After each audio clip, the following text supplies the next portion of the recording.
Oke, bismillahirrahmanirrahim. Assalamualaikum warahmatullahi taala wabarakatuh. Sekarang kita mulai lagi, lanjut part selanjutnya untuk mengasah materi yang sebelumnya, yang part materi jantung dan pembuluh darah yang materi sebelumnya sudah dikasih di video sebelumnya. Nah, kita sekarang langsung berlatih soalnya ya. Nah, kita terapkan trik yang sebelumnya sudah kita bahas. Tapi sebelum itu jangan lupa dulu di subscribe sama di like. Jadi kalau ada yang ditanyakan langsung aja di kolom komentar ditulis aja gitu ya. Kemudian jangan lupa tanda loncengnya biar kalau ada video baru bisa langsung tahu gitu ya. Oke, kita mulai. Ingat, kalau baca soal yang dibaca, kalau baca soal hukum yang dibaca apanya dulu kemarin? Lead in dulu. Kemudian cari kata kuncinya gitu ya. Kata kuncinya kan di sini yang ditanya adalah di mana lokasi impak gitu kan. Kalau ditanya di mana lokasi impak, langsung mata kita di vignette langsung tertuju dari hasil EKG-nya aja. Nah, hasil EKG menunjukkan ST elevasinya di V3 dan V4. Ingat V3 V4 di mana? Kalau V3 V4 bagian anterior, V3 V4 bagian anterior. Oke. Oke.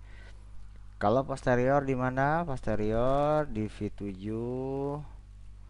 sampai V9.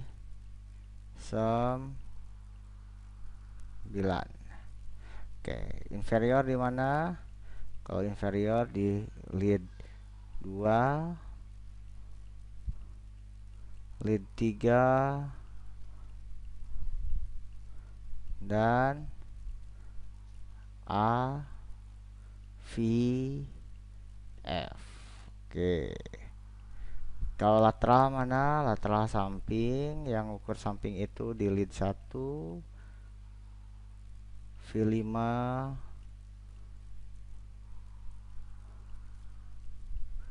V6,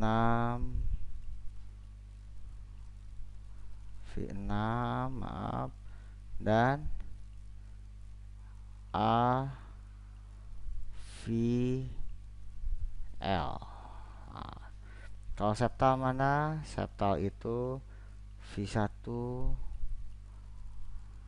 dan V2.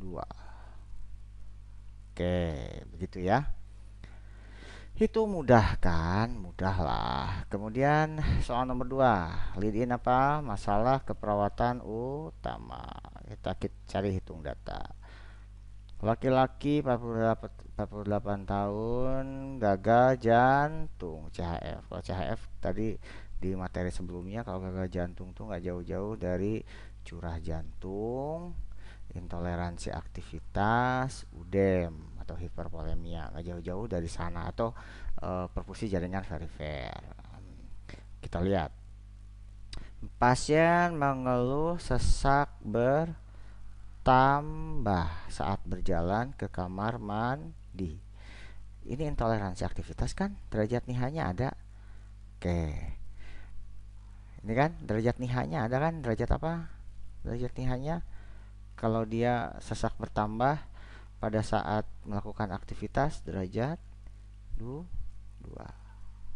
Oke, ini hanya. Hasil pemeriksaan fisik, nadinya normal, tekanan darahnya sedikit meningkat. Oke. Nadinya normal, urinnya nggak ada data berat badan pun di sini, jadi tidak terlalu signifikan. Hasil EKG-nya sinus ritem. Karena datanya ini hanya ini aja yang apa namanya? Yang kelainan. Maka masalahnya apa? Intoleransi aktivitas. Kalau pola napas di sistem pernapasan sudah kita bahas. Kalau pola napas tidak efektif harus ada data penggunaan otot bantu napas. Kalau gangguan eliminasi urin ini sama sekali nggak ada ya datanya. Kelebihan volume cairan harus ada data UDEM dan derajat UDEM. Gangguan perfusi jaringan perifer harus ada data CRT-nya lebih dari 2 detik. Begitu. Oh, alangkah mudahnya. Lanjut. Soal nomor 3, apakah masalah keperawatan yang tepat pada kasus tersebut? Oke, kata kuncinya masalah keperawatan yang tepat. Mari kita kaji lagi. Laki-laki 64 tahun, penyakit dalam, fix. Soal KMB ini keluhannya sesak napas dan sesak napas, dan ini maksudnya udem ya, udem kedua kaki, di kedua kaki bengkak. Oke, ada derajat udemnya nggak ada. Oke, nggak ada derajat udem kan, jadi jangan buru-buru hipervolemia, jangan buru-buru kelebihan volume cairan. Kemudian sesak dirasakan memberat saat pasien beraktivitas, intoleransi aktivitas, tapi datanya baru aja satu. Tapi kita lihat data yang lain. Hasil pengkajian, pasien terlihat pucat sianosis, lemah tidak berdaya, JPP meningkat, oke, tekanan darahnya sedikit hipotensi kan tadi, nadinya 100 kali per menit, napasnya normal tapi dangkal, foto torak menunjukkan CTR-nya lebih dari 65%. Di materi sebelumnya, yang video khusus materi, saya bilang data-data khususnya, kalau ada data CTR-nya 65%, lebih dari 50%, maka kita ambil apa? Penurunan curah jantung. Pak, kenapa tidak intoleransi aktivitas, Pak? Di sini tidak detail dia derajat nihanya. Sesak dirasakan saat pasien beraktivitas. Datanya hanya satu. Tapi kalau untuk curah jantung ini datanya banyak. Hitung data kan, mana data yang paling banyak. Kan di sini kalau untuk curah jantung JPP-nya meningkat, ada CTR, kemudian ada hipotensi kan tadi seperti yang di materi tadi. Datanya sudah banyak ya. Jadi penurunan curah jantung. Gangguan perfusi jaringan perifer, ini perfusi jaringan aja nggak ada perifer pula kan, jadi kurang pas. Pola napas juga tidak ada data penggunaan alat bantu napas. Kelebihan volume cairan hanya kaki bengkak aja, tidak ada derajat udemnya. Begitu. Mudah ya. Jadi jawabannya curah jantung. Ya, next. Apakah tindakan, oke, lead in-nya soal nomor 4, tindakan keperawatan yang tepat dilakukan pada kasus tersebut. Tindakan keperawatan yang tepat. Oke, kita lihat. Laki-laki 63 tahun di ruang penyakit dalam, keluhan nyeri. Ini SKA ya. Kalau nyerinya daerah leher menyebar ke punggung kiri, ini SKA ya. Sindrom koroner akut kan, skalanya 6. Skala nyerinya 6. Udah skala berat ya. Kalau udah skala 6 ya udah, tindakannya, masalah keperawatannya apa? Nyeri. Ini ada ST elevasi juga ya.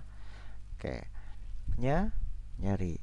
Kalau udah nyeri berarti manajemen nyeri. Tindakannya untuk manajemen nyeri yang mana? Pastinya kolaborasi kalau pasien SKA.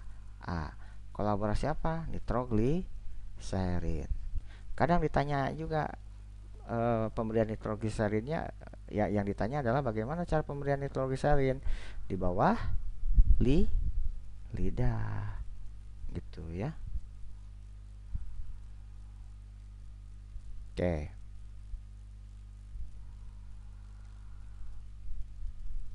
Next. Di manakah lokasi pemasangan elektroda berikutnya? Kayak gitu ya. Gini, kalau ditanya di mana lokasi pemasangan elektroda berikutnya, kita harus tahu sebelumnya di mana dia. Perawat telah memasang sadapan di V2. Ini error kayaknya nih ya. Kalau V2 kan tadi saya jelaskan kalau sudah V2 langsung pasang V4. Kalau V4 di mana? V4 itu di mana? Di mid clavicula. Ini nggak ada jawabannya ya. Tapi kalau yang ditanya adalah di mana masang sadapan V2, masang sadapan V2 adalah selaiga keempat di sternal kiri. Betul. Kalau jawabannya di mana pasang sadapan V2, jawabannya betul ini. Selaiga keempat garis sternal kiri. Tapi kalau di mana lokasi pemasangan elektroda berikutnya, Jawabannya ya setelah V2, V4. Ini mungkin maksudnya di mana lokasi pemasangan elektroda V2. Kayak gitu ya, merujuk ke sana. Oke, jadi oke. 6. Manakah prinsip etik yang dilanggar perawat pada kasus tersebut? Oke, kita lihat. Laki-laki 80 tahun, penyakit dalam dengan gagal ginjal, jantung grade 4. Sudah grade 4 berarti sudah terminal ya. Ya enggak? Kemudian pasien telah siap meninggal, usianya juga udah tua ya, udah tua. Pasien menyatakan telah siap meninggal. Udah siap meninggal. Lebih berbahagia bisa bertemu Tuhannya. Menolak dilakukan tindakan apapun. Nah, kondisi pasien mulai kesadarannya mulai menurun, sopor koma dan mengalami henti jantung. Tapi perawat tetap melakukan tindakan EJP. Tindakannya apa? Dia tidak menghargai dari keputusan pasien. Apa yang dilanggar? Otonomi. Otonomi kan menghargai hak keputusan pasien. Ya, di sini kan sudah dibilang, gitu ya. Sip. Bagaimana soal nomor 7, bagaimana cara pemberian obat yang tepat pada kasus tersebut? Nah, ini yang saya maksud. Pemberian obatnya apa nih? Isosorbid dinitrat atau ISDN. Gimana isosorbid dinitrat? Sesuai dengan materi yang sudah dikasih di video sebelumnya, di bawah lidah. Oke, next.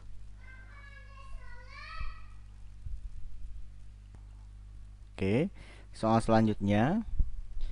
Gangguan irama jantung manakah yang dialami klien, gitu ya. Yang ditanya kan dia sinus atau tidak sinus gitu kan, atau gangguan mana gitu. Yang tidak sinusnya pun apa jenisnya, kayak gitu ya.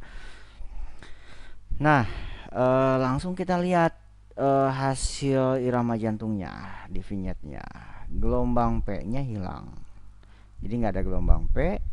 Tapi kompleks QRS-nya melebar, berarti kayak gini ya. QRS-nya melebar. Kayak gitu. Gitu ya. Dan irama ventrikuler teratur, tapi dia lebih dari 140 kali per menit. Kan kalau lebih dari 100 yang di materi sebelumnya, kalau dia lebih dari 100 takikardi. Kita cari yang mana takikardi.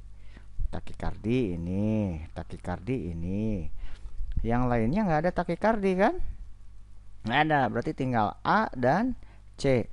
Tinggal kita lihat sinus atau tidak sinus. Nggak sinus, berarti ya udah ya cari yang tidak sinus ya. Ventricular takikardi, ventricle takikardi, VT ya. Oke. Sip, mudah dong, jangan dibuat susah ya. Kemudian soal nomor 9, soal selanjutnya. Lead in-nya, oh iya, harus mengetahui bahwa pemberian obat apa nih? Pemberian heparin gitu ya. Kalau pemberian heparin harus berdasarkan hasil laboratorium yang mana. Ini memang harus apa ya? Alasannya karena ini nih, activate partial thromboplastin time-nya 60 detik gitu ya.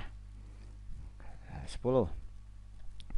Intervensi manakah yang perlu dilakukan pertama kali oleh perawat? Intervensi apa?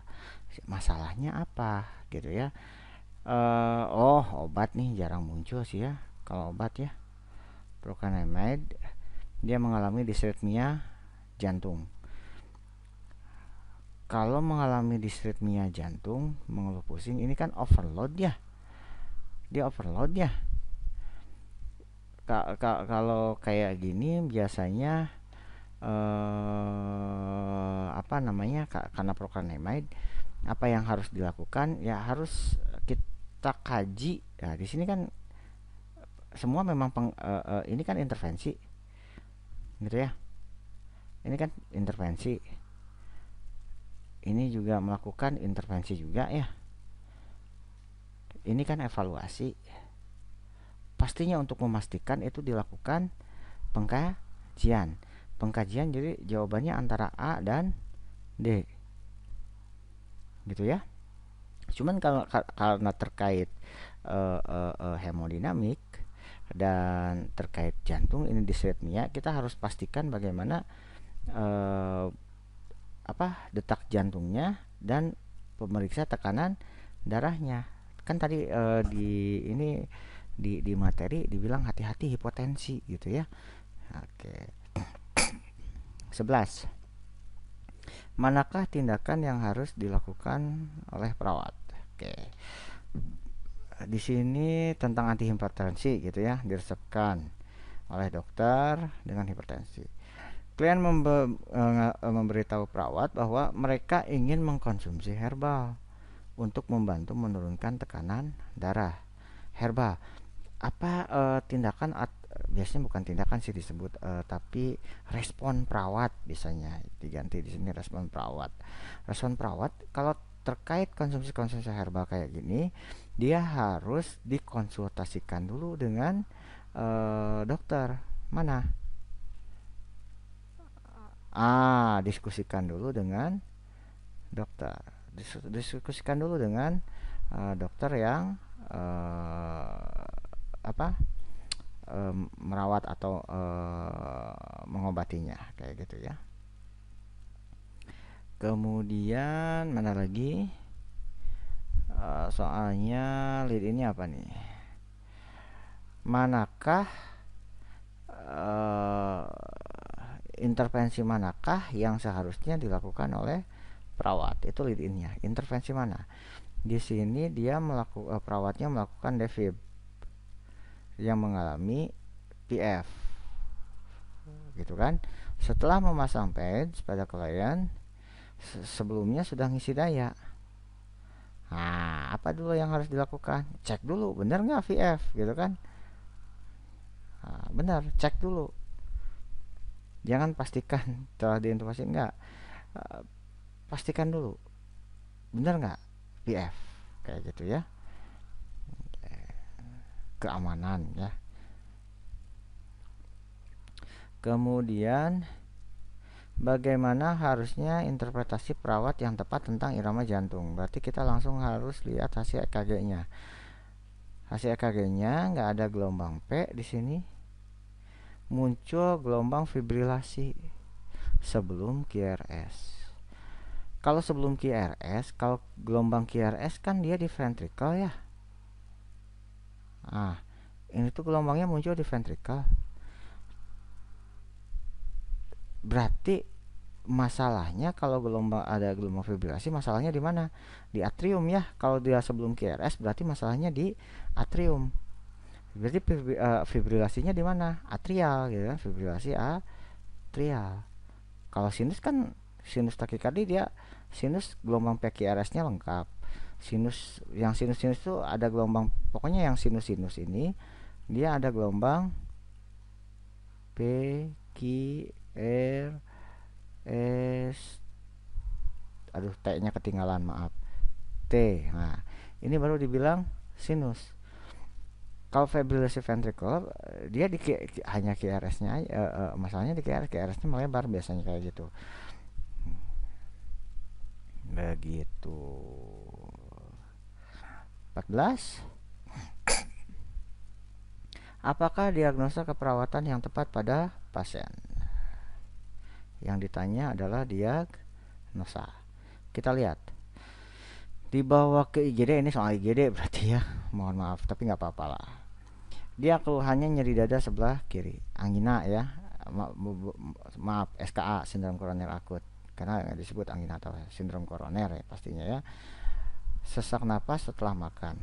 Hasil pengkajian tekanan darahnya meningkat, nadinya meningkat, napasnya meningkat, hasil EKG-nya ada ST elevasi V7 V8. Mana berarti? Posterior ya. Kalau ditanya yang ininya di mana letak miokard infarknya, di posterior kalau V7 V8. Tampak adanya sianosis pada ujung jari dan bibir serta udem di tungkai kiri. Masalah keperawatannya apa? Bukan intoleransi, penurunan curah jantung. Ingat di data mayor kan ada ini. Data mayor untuk penurunan curah jantung selain CTR ini. Gitu ya. Curah jantung. Pak, kenapa bukan intoleransi aktivitas? Ada sih derajat NIHA-nya di sini untuk intoleransi aktivitas. Cuman di sini kan yang ditanya yang lebih tepatnya dia memang karena penurunan curah jantung gitu ya. Nyeri akut nggak ada data nyerinya, pola napas nggak ada data penggunaan alat bantu napas, hipervolemi nggak ada data udemnya, derajat udemnya gitu ya.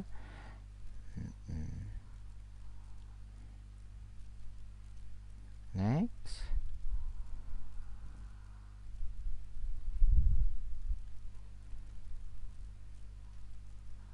Apa intervensi keperawatan utama? Perempuan 55 tahun, ruang penyakit dalam, oke. KMB nih, sesak dan pucat setelah BAB. Intoleransi aktivitas nih, derajat NIHA ya. Hasil pengkajian, dia tidak mampu berjalan lebih dari 5 meter. Jelas derajat NIHA lagi. Karena sesak napas dan pusing. Riwayat hipertensi sejak 5 tahun. Semua keluhan hilang setelah beristirahat. Derajat NIHA berapa tuh? 3 ya. 3. Oke. Derajat NIHA 3. Dia hilang saat istirahat. Tekanan darahnya hipotensi ya. Intervensi keperawatannya karena dia intoleransi aktivitas. Ini kan intoleransi nih semua datanya menuju ke intoleransi. Maka intervensinya batasi aktivitas atau bed rest pasiennya. Gitu ya. Gampang. Apakah indikator evaluasi pada kasus tersebut? Yang ditanya evaluasi berarti ya, tapi kita harus tahu masalah keperawatannya apa. 30 tahun perempuan di ruang penyakit dalam, oke, KMB, nyeri kepala dan pusing gitu ya. Hasil pemeriksaan tekanan darahnya meningkat, nadinya normal, ada denyutan halus di dada kiri pada area garis tengah klavikula sela iga keempat sesuai frekuensi nadi. Berarti itu denyut jantung ya. Apa indikator evaluasinya? Ini normal nggak? Yang ini normal, masih di iga 4 kan? Nggak ada pembesaran. Datanya di sini hanya tekanan darah aja kan? Data yang tidak normalnya di sini hanya tekanan darah aja, data tunggal. Tekanan darah aja yang nggak normal. Jadi indikator evaluasinya ya tekanan darahnya turun. Jadi indikator evaluasinya adalah tekanan darah. Oke, next, mudah. Jangan dibuat susah. Apa intervensi keperawatan pada kasus tersebut? Intervensi, kalau ditanya intervensi harus tahu masalahnya dulu. Kita cari masalahnya. Laki-laki 40 tahun nih. Hari kedua di ruang penyakit dalam. Dia masih mengalami nyeri dada hebat ketika beristirahat. Oke. Hasil pengkajian tekanan darahnya meningkat, nadinya meningkat, napasnya masih normal, EKG-nya ada peningkatan atau ada elevasi segmen ST elevasi, dan pemeriksaan enzim jantung itu belum ada hasilnya. Maka intervensinya kenapa batasi aktivitas? Di sini intoleransi aktivitas. Pak, kenapa tidak manajemen nyeri dada? Nggak ada skala nyerinya, ya? Nggak ada skala nyerinya di sini, gitu ya. Tapi sebentar, ini nggak ada batasi aktivitas kayaknya ya. Sebentar, masih mengalami nyeri dada hebat ketika beristirahat. Oke, nggak hilang berarti ya. Tapi nggak ada skala nyerinya. Oke, benar, nggak ada skala nyerinya. Kalau nggak ada skala nyerinya, skala nyeri berapa? Cukup batasi aktivitas. Tapi kalau ada skala nyerinya di sini, skala nyerinya berapa? Manajemen nyeri dada. Di sini nggak ada skala nyerinya. Oke, hanya disebut nyeri dada hebat ya. Oke, jadi batasi aktivitas. Oke, next. 18. Apakah tujuan perawatan pada kasus tersebut? Tujuannya apa? Gitu kan. Laki-laki 40 tahun mengalami jadwal tertimpa berat, nyeri dirasakan terus-menerus menyebar leher oleh SKA. Nyeri bertambah saat beraktivitas berkurang dengan istirahat. Pasien sudah obat anti aritmia serta monitor EKG menunjukkan ST elevasi. Oke, nyerinya berkurang karena sudah dapat obat gitu ya. Oke, udah jelas tujuannya kan manajemen nyeri dulu. Oke, sekian dari saya untuk pembahasan soalnya. Nanti kita lanjut lagi ke soal berikutnya, materi berikutnya tentang di part berikutnya tentang materi gangguan sistem pencernaan. Tapi ingat supaya nggak ketinggalan videonya, subscribe dan tekan tanda lonceng. Jangan lupa kalau ada yang kurang dipahami silahkan di chat aja, tanya aja di kolom komen. Oke, terima kasih. See you next time. Selamat belajar.